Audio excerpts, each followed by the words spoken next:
만군의 여호와가 이르노라. 너희의 온전한 11조를 창고에 들여 나의 집에 양식이 있게 하고 그곳으로 나를 시험하여 내가 하늘문을 열고 너희에게 복을 쌓을 곳이 없도록 붙지 아니하나 보라. 오늘은 온전한 11조의 의미라는 제목으로 함께 말씀을 나누겠습니다.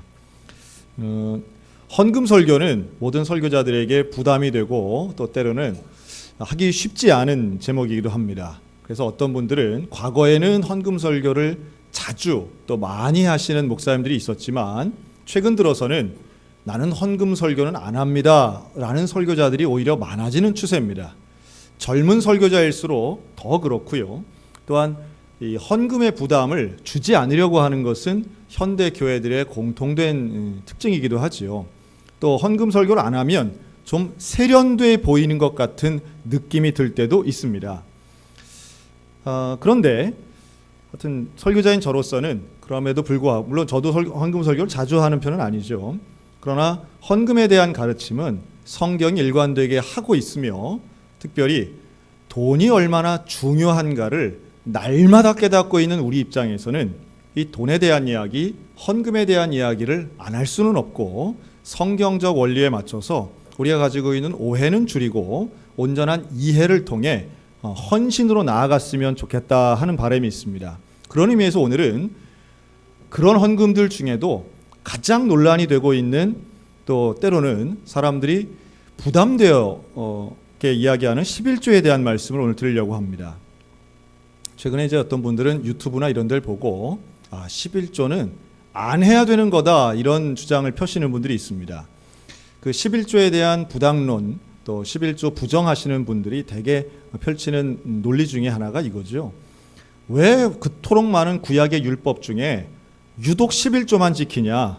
그럼 다른 것도 다 지켜야지. 돼지고기도 안 먹고 미꾸라지도 안 먹고 그러면서 얘기를 해야지 왜 다른 거는 다 안 하면서 11조만 지키라고 하느냐. 이 대표적인 이야기입니다. 그리고 또 하나는 좀 다른 이야기이긴 한데요. 교회가 헌금에 대한 강요 같은 강조를 너무 많이 하다 보니 여기에 대한 자연스러운 반감과 함께 또한 도대체 우리 교회는 헌금을 어디다 쓰는지 나는 의심이 된다. 그래 나는 11조를 못하겠다. 이런 분위기가 우리 한국 사회에는 많이 있는 것 같습니다. 먼저 율법에 대한 이야기를 간략하게 말씀을 드린다면 구약에는 한 3가지 종류의 율법이 있습니다. 첫째는 제사와 관련된 율법이죠. 그래서 제물을 어떻게 해야 되고 제물의 조건이 있고 제사의 예법이 있습니다. 이거 지켜야 됐던 겁니다. 그러나 지금 우리는 그렇게 제사를 드리고 있지 않습니다. 왜 그럴까요? 지금은 제사가 필요 없는 시대이기 때문에 그렇습니다. 왜 제사가 필요 없느냐? 예수 그리스도께서 십자가에서 온전한 화목제물로 십자가에 달려 희생하심으로 모든 제사를 끝내신 거예요. 그래서 제사가 필요 없기 때문에 제사와 관련된 율법도 역시 우리가 지킬 필요가 없어지게 된 겁니다. 두 번째로 또 하나의 율법은 이 사회적인 율법이 있습니다. 생활과 관련된 율법이죠. 대개는 먹는 음식이라든가 입는 의복이라든가 또 대표적으로는 할례와 같은 율법이 있습니다. 그런데 이런 율법들의 공통적인 목적은 무엇이 죄인가를 깨닫게 하는 것이고요. 이런 생활적인 율법의 목적은 이방인과 유대인을 구별하기 위함이었습니다. 할례를 받는 것도 음식을 먹지 않는 것도 함께 식탁에 앉지 않고 이들과 교제하지 않아 섞이게 하지 않게 하기 위해서 모세의 율법이 필요했던 것이죠. 그런데 이것도 역시 예수 그리스도께서 십자가에 달려 돌아가심으로 이 땅에는 더 이상 이방인의 개념이 존재할 수 없게 된 겁니다. 모든 인류를 예수님은 구원하시기 위해 이 땅에 오셨고 우리는 더 이상 유대인이냐 이방인이냐 이게 필요한 시대가 아니라는 거예요. 그렇다 보니 할례를 통해서 혹은 음식 문화를 통해서 우리를 구별짓고자 하는 의도 자체가 필요 없게 된 겁니다. 그래서 우리는 그런 율법을 따르지 않습니다. 그러나 따르는 율법이 있습니다. 그것은 형식과 형태와는 무관한 원리적인 율법입니다. 그 원리적 율법의 대표성은 십계명에 있습니다. 십계명은 구약에 있지만 시대가 지나도 우리는 그것을 따르고 있는 것이지요. 왜냐하면 십계명은 하나님이 원하시는 원리를 담고 있기 때문입니다. 자, 여기에서 이 원리라고 하는 것은 구약이나 신약이나 역시 필요하고 지금도 유효합니다. 마찬가지로 할례는 우리가 받지 않지만 구별되는 거룩함의 원리는 지금도 역시 유효하다는 거예요. 또 제사의 예법은 지키지 않지만 하나님께 예배드리고 하나님을 만나는 이러한 영적 원리는 여전히 유효합니다. 그래서 구약의 율법을 따르진 않지만 우리는 복음의 은혜를 가지고 달라진 형태의 이러한 의무적인 모습을 우리가 갖게 됩니다. 예를 들면 예배가 그렇죠. 제사를 드리진 않지만 우리는 예배를 드리고 있습니다. 그리고 이 예배는 다른 어떤 것보다 하나님을 만나는 가장 중요한 그 원리, 그 원칙을 따라서 우리는 마음을 새롭게 하고 신령과 진정으로 예배드리기 위해 이 자리에 있는 줄로 믿습니다. 또 우리는 이방인과의 구별이 아니라 세상과의 구별을 위해 거룩한 삶을 살게 되는 겁니다. 그래서 먹는 음식도 우리는 자유함이 있지만 아무거나 먹지 않습니다. 아무거나 먹지 않아요. 한국 교회의 참 좋은 전통 중에 하나가 예를 들면 술과 담배를 멀리하는 겁니다. 성경에 나와서도 아니고 그것 때문에 뭐 지옥 갈까봐 그런 게 아니라 우리의 삶을 더 거룩하고 구별되기 위해서 건전하고 건강한 삶을 위해 우리는 그런 것들을 절제하는 것이지요. 뿐만 아니라 언어도 마찬가지입니다. 우리는 구별된 언어, 거룩한 삶을 살기 위해 노력하는 사람들입니다. 이것은 구약에서는 그런 모습이 음식의 율법, 할례 율법으로 드러났다면 오늘날 우리는 생활 속에서, 삶에서, 언어 속에서 드러나게 된다는 원리적 측면에서 같다는 말씀이에요. 자, 그러면 그런 눈으로 우리가 11조를 본다면 단어 자체는 구약의 율법에서 따왔지만 지금 우리가 하고 있는 11조와 구약에서 했던 11조는 분명히 그 형식은 다릅니다. 10분의 1이라는 것은 같지만 이 11조에 대해서 우리가 좀 잘 살펴볼 필요가 있어요. 11조를 왜 했는가? 11조는 어떤 의미가 있는가라는 겁니다. 먼저 구약에서 나오는 11조는 신명기, 레위기 등을 통해서 우리가 정확히 알 수 있는데요. 당연히 10분의 1을 드리는 겁니다. 여기에는 땅에서 나온 소산의 10분의 1을 드리고요. 또 육축을 통해서 양이나 소를 통해서 낳는 새끼의 10분의 1을 드리는 겁니다. 10마리 중에 한 마리 드리는 거예요. 그리고 내가 얻은 소득 중에 과일이나 아니면 추수했을 때 가장 첫 번째 것도 드리고 가장 좋은 것도 드립니다. 성경은 그걸 가장 특별한 것을 드린다라는 표현도 있습니다. 자, 그러면 이걸 왜 드리느냐? 왜 이걸 성전에 갖다 바쳐야 하느냐라고 하면 이것의 쓰임새가 있기 때문입니다. 목적이 있어요. 그 중에서 제일 중요한 것은 레위인에게 주는 것입니다. 레위 지파는 다른 땅을 소유받지 않고 다른 지파는 다 땅을 소유받지만 레위 지파는 땅을 소유받지 못해요. 그 말은 농사를 짓는 것이 레위인들에게는 의무가 아니었다는 겁니다. 그래서 이들의 소득, 이들은 온전히 성전에 관련된 일, 제사 맡은 일을 하는 사람들이기 때문에 레위인들의 생계를 위해서 사람들이, 다른 지파의 사람들이 반드시 의무적으로 내게 한 것이 11조의 첫 번째 목적입니다. 그리고 그 11조를 나누어 가짐으로 레위 지파는 농사와 목축은 하지 않지만 그들은 성전 안에서 일어나는 모든 거룩하고 제사 드리는 일에 집중할 수 있었던 것이죠. 두 번째 목적이 있습니다. 두 번째는 가난한 자, 대개는 과부와 고아로 대표되는 이 가난한 자들을 돕기 위하는데 이 11조의 물이 쓰여집니다. 다시 말해 복지 정책이나 아니면 가난한 사람들을 돕는 인프라가 형성되기 이전에 이 구약시대 때는 자신이 받은 소득의 10분의 1을 내어놓음으로 함께 살아가는 공동체를 만드는데 이것들이 온전히 쓰였다는 겁니다. 그리고 그것을 하나님이 원하시는 거예요. 왜 하나님이 원하시느냐? 누구는 급격하게 가난하고 누구는 더 많은 것을 갖는 것을 원치 않으시고 가난한 자도 먹고 살 수 있는 사회, 나라, 또 조직을 원하셨던 겁니다. 여러분, 하나님은 결코 가난하신 분이 아닙니다. 하나님은 우리의 것을 탐하시는 분도 아니십니다. 이러한 원리를 담은 11조는 그래서 사람들에게 요구되기 시작했고 성전을 통해서 받기 시작했습니다. 문제는 뭐냐? 이 11조가 율법화된 것이 문제였습니다. 율법화되어서 이걸 지키지 않는 사람들에게는 오히려 제재가 가해졌던 거예요. 이후에 오늘 우리가 읽은 말라기 3장 같은 경우는 11조에 대해 아주 유명한 구절이죠. 이 말라기서에 나오는 말라기 선지자는 당시의 사람들을 이렇게 고발합니다. 하나님의 것을 도적질하는 자. 하나님의 것을 도적질한다고 고발하고 있어요. 그런데 이 고발은 11조를 안 하는 사람들을 향한 고발이 아닙니다. 당시에 제사장이나 유대인들은 의무적으로 이 율법적 11조를 하고 있었습니다. 그런데 이 말라기 선지자가 지적하는 것은 너희들이 하고 있는 그 11조가 하나님의 것을 도적질하는 거라는 거예요. 왜냐하면 이 11조가 온전한 11조가 아니기 때문이라는 겁니다. 온전한 11조는 무엇일까요? 과연 그 온전하다라고 할 때 그 온전한 하나님이 받으실 만한 하나님이 기뻐하시는 11조는 어떤 것인가? 우린 이 온전함의 그 근거를 예수님을 통해서 알 수 있습니다.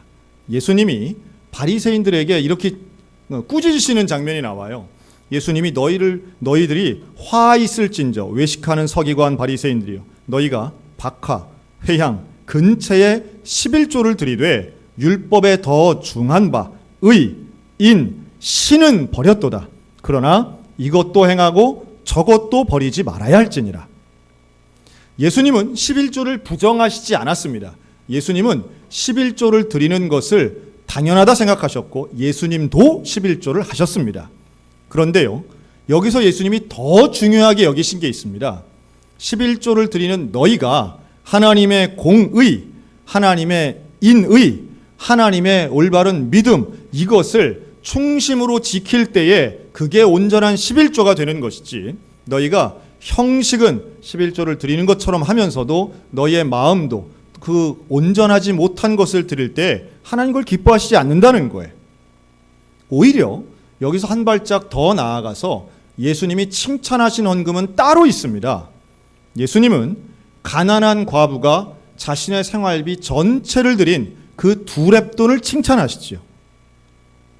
바리새인들은 정확히 10분의 1만 계산하든지 아니면 남들이 볼 때 그럴듯한 액수의 것을 11조라고 드려서 예수님으로부터 비판받으셨지만 예수님이 정말로 인정하시고 칭찬하시는 것은 바로 내 마음을 전체를 드리는 자발적이고 헌신하는 액수의 규모에 상관없이 또한 10분의 1이라고 하는 숫자에 한도되지 않는 하나님이 원하시는 바로 그것, 온전함을 드리는 헌신의 11조 주님은 원하시는 줄로 믿으시기 바랍니다.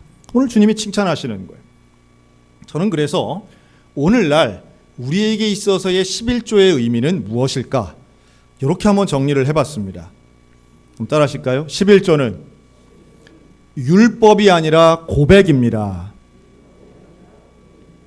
구약의 11조는 분명히 율법이었습니다. 안 지키면 안 되는 거예요. 정확한 선을 지켜야 되는 거예요. 그러나 신약에서 오늘날 우리에게는 율법은 11조는 율법이 아닙니다.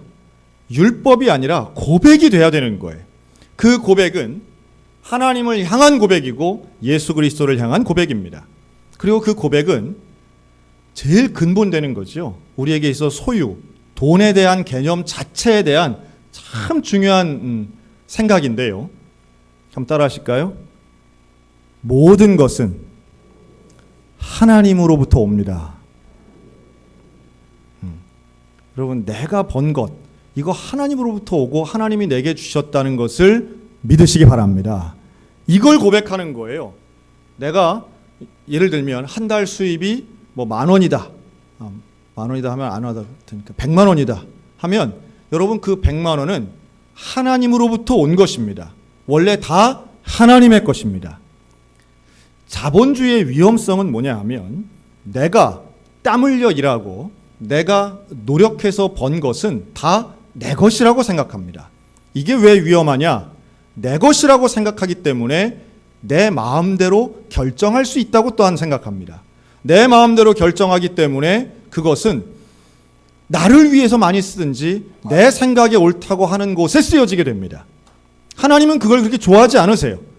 하나님은 내가 번 것도 다 하나님이 주신 거라고 하는 그 믿음의 고백에서부터 물질을 사용하고 돈을 쓰기를 원하신다는 거예요. 제가 이런 예를 종종 듭니다. 학생들 같은 경우에 이제 여러분 수능이 이제 얼마 안 남았습니다. 그런데 시험 공부를 열심히 해요.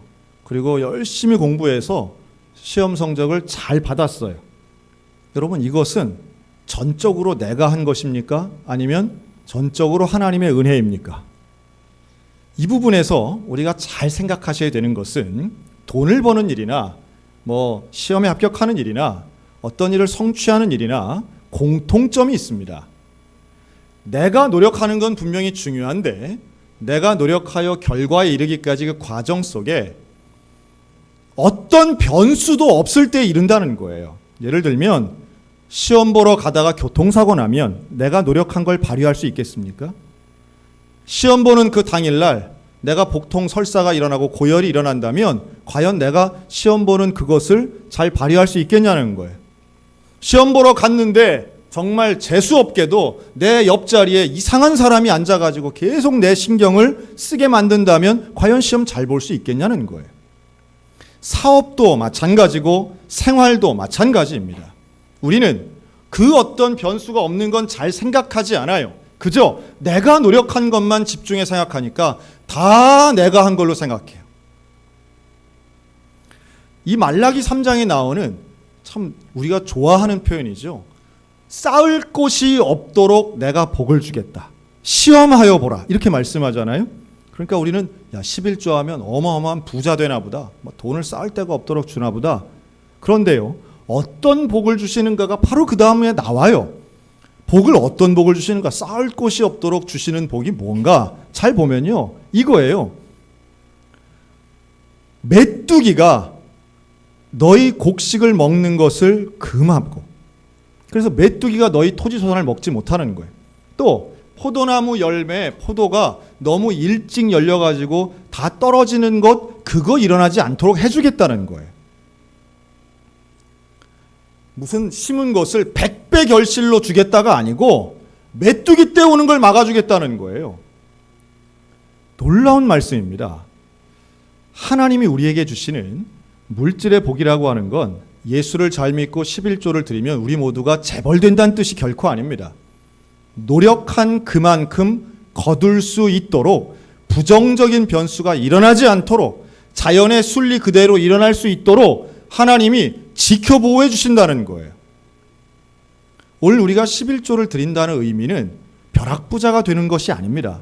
어떤 행운과 놀라운 기적의 주인공이 되는 것이 아니라 땀 흘린 만큼 결실을 얻고 땀 흘린 만큼 하나님이 지켜주시는 그 은혜를 깨닫는 역사를 허락해 주신다는 거예요.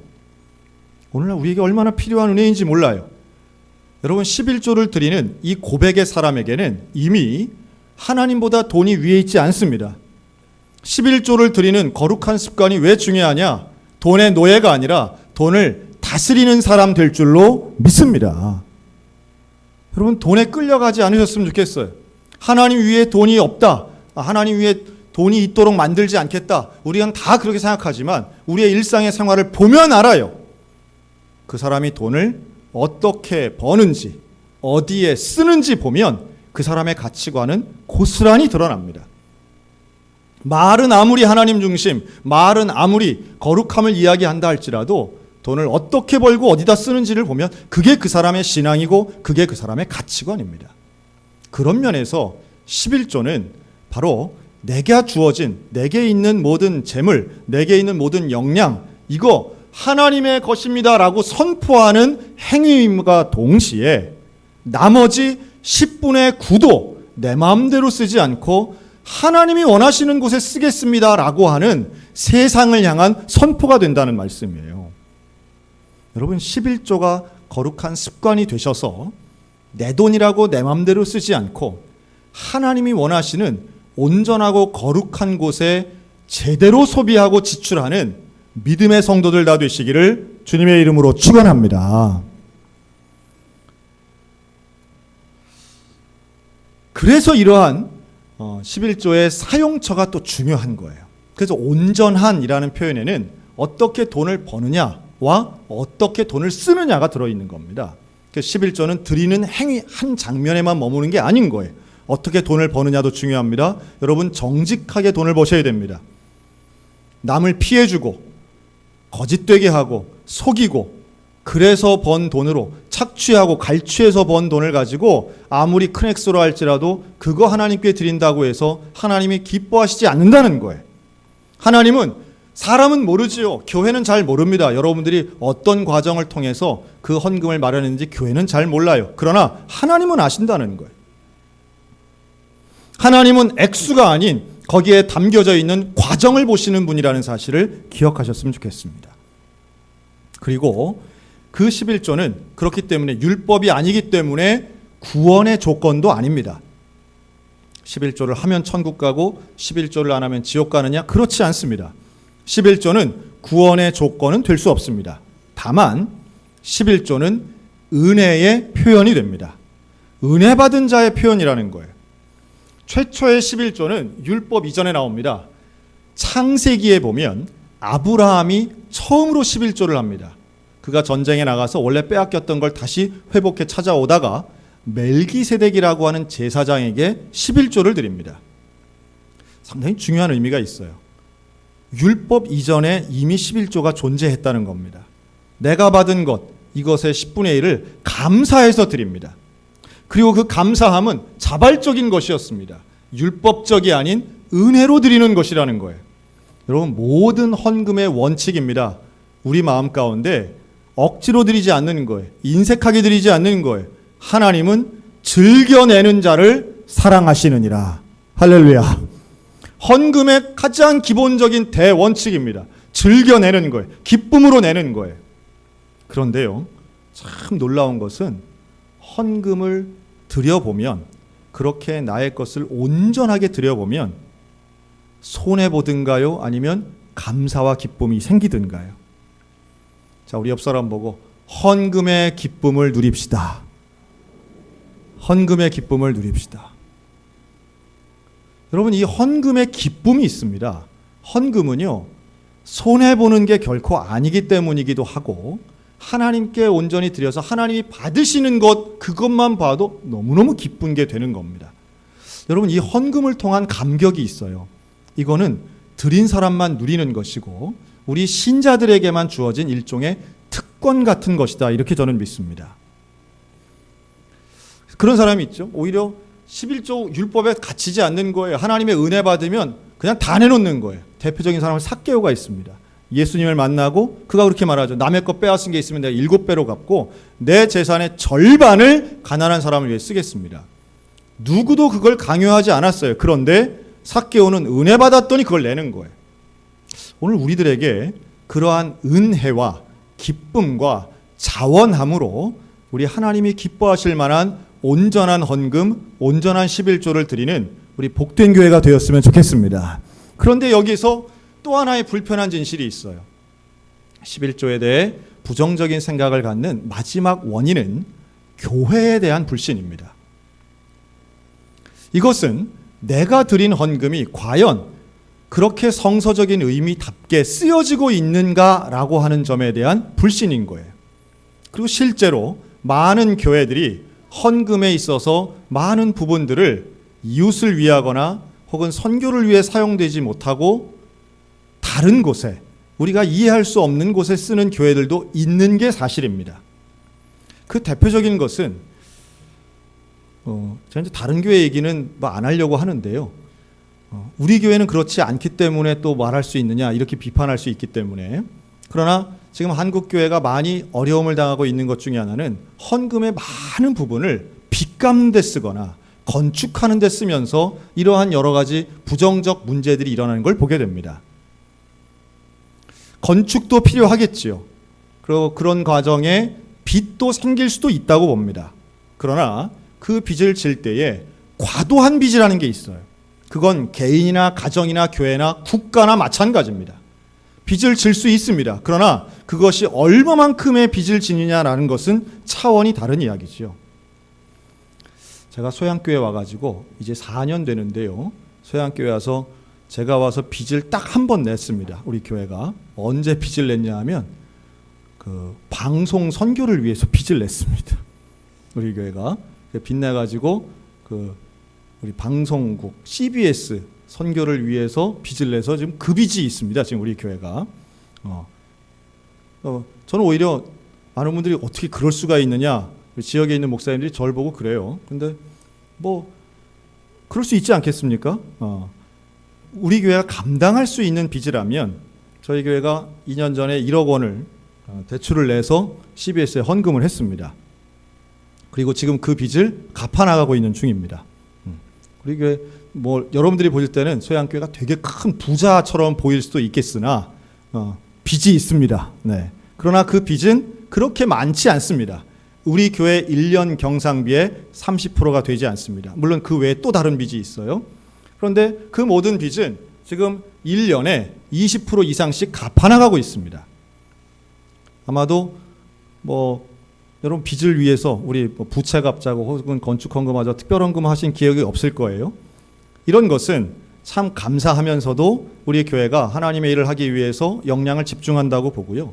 그 외에 우리 교회의 지출이 과연 성경적인가라고 하는 것은 여러분 1년에 한 번 있는 사무총회 때 오셔서 꼼꼼히 보시면 좋겠습니다. 우리 교회는 구제를 위하여 선교와 구제를 위해서 1년 예산의 10% 이상을 사용하고 있습니다. 여기에 교육과 장학까지 더하면 20%가 넘습니다. 그 액수를 뭐 그것도 적다고 생각하시는 분이 계실지는 모르겠으나 또 교회 운영을 위해서도 일정 부분 재정은 필요합니다. 뭐 오늘 같은 경우 아마 좀 당황하신 분들 계셨을 거예요. 지난 수요일 밤에 목요일 날 이 스크린이 찢어졌습니다. 그래서 이걸 고치려고 하는데 뭐 백방으로 알아봐도 이게 이제 가지고 오는 시간이 있어가지고 아마 내일 정도는 이게 내일 모레 정도는 다 고쳐질 겁니다. 그래서 오늘 할 수 없이 오늘 성경 찬송을 이제 보시면서 예배 드렸는데 이거 괜찮네요. 네, 그렇죠. 있던 게 갑자기 없으니까 불편하긴 하겠으나 더 집중하시고 하는 모습 봅니다. 그럼 이거 누구 돈으로 고쳐야 돼요? 우리가 낸 11조로 고치는 거예요. 다른 거 아닙니다. 그런 부분에도 들어가는 겁니다. 전기료 이런 것도 다 우리가 낸 11조 헌금 가지고 이렇게 하는 것입니다. 선교도 마찬가지예요. 오늘 장로님 기도해 주셨지만 우리 최동선 교사님 지금 많은 재정이 필요합니다. 그런데 우리가 드리는 선교 헌금만으로는 턱없이 부족하죠. 당연히 11조 헌금이 거기에 많은 부분이 들어갑니다. 저는 우리 소양교회가 자랑스러운 몇 가지 이유 중에 하나가 재정이 건전하면서도 투명합니다. 그리고 하나님 앞에 우리 성도들에게 헌금을 내시라고 할 만큼 저는 참 자부심이 있는 그런 사용처의 연합을 보여준다. 저는 이렇게 말씀드리고 싶습니다. 다시 말해 온전한 11조가 되기 위해선 정직하고 건강하게 벌어야 하고 또한 이 모든 게 하나님의 것입니다 라고 하는 은혜를 기반으로 한 자원으로 드려야 하며 바쳐진 그 예물들이 하나님의 영광을 위해 또한 정직하고 온전하게 쓰여져야 이게 결국은 온전한 11조가 된다는 말씀이에요. 말라기가 지적하고 예수님이 비판하신 것은 그 모든 과정 중에 문제가 일어나기 때문에 지적하시는 겁니다. 돈을 버는 것도 제대로 벌어야 하고 하나님의 원칙 가운데 온전히 쓰여지는 여러분 그런 나라가 될 때 그 나라 정말 빈부의 격차가 줄어들 거라고 저는 믿습니다. 또한 우리 가정도 마찬가지. 여러분 가정 안에서 자녀들에게 재정에 대한 교육, 경제 교육을 온전히 시키셔야 됩니다. 잘 시키셔야 됩니다. 무조건 돈 잘 버는 사람만 되라고 가르치면 안 되는 겁니다. 그 돈을 제대로 온전히 쓸 수 있는 훈련을 어릴 때부터 시키셔야 돼요. 가계부를 쓰게 해서 계산적으로만 뛰어난 애가 아니라 내가 받은 용돈에서 이건 하나님의 것이기 때문에 하나님이 원하시는 곳에 쓰여져야 된다는 그 믿음의 인식이 심겨져야 된다는 겁니다. 아무리 부모로부터 받아도 부모가 11조를 하고 주었기 때문에 너는 헌금 안 해도 돼 이런 식으로 가르치기 시작하면 우리의 자녀들은 어느 순간 내 돈이니까 내 마음대로야 내 거니까 나만 위해서 써야 돼 남을 위한 배려나 약자를 위한 배려나 혹은 전체 우리에게 주어져 있는 자원 활용에 대한 큰 시각은 사라지게 된다는 거예요. 여러분 돈도요 제한적인 것입니다. 그 제한적인 것을 나눠서 갖는 것뿐입니다. 하나님은 그 큰 테두리에서 우리 모두가 서로 사랑하고 도우면서 서로를 위해서 나누기를 누구보다 원하시는 분이십니다. 그리고 그 나눔의 시작이 11조 헌금이라는 걸 생각하면 우리에게 이런 거룩한 습관이 율법은 아니지만 우리에게는 매달마다 하나님의 은혜에 감사하는 고백이 되고 이것이 생활이 되어서 우리 교회는 하나님 앞에 온전한 걸 드리고 우리 가정은 물질의 복을 받으며 하나님이 지켜주시는 변수 없고 위험 없는 안전한 경제 생활 누리는 저와 여러분들 다 되시기를 주님의 이름으로 축복합니다. 11조와 헌금은 자원하여 드리고 그 자원하여 드리는 아름다움 가운데 예수 그리스도의 칭찬이 있으며 그 헌신은 결국 대를 이어서 하나님 앞에 정직하고 거룩한 가정과 사람들이 될 줄로 믿습니다. 오늘도 주님 앞에 즐겨내며 감사하며 내민 우리 십자가의 사람, 11조의 사람, 헌금의 사람들 다 되시기를 우리 주님의 이름으로 축복합니다. 아멘.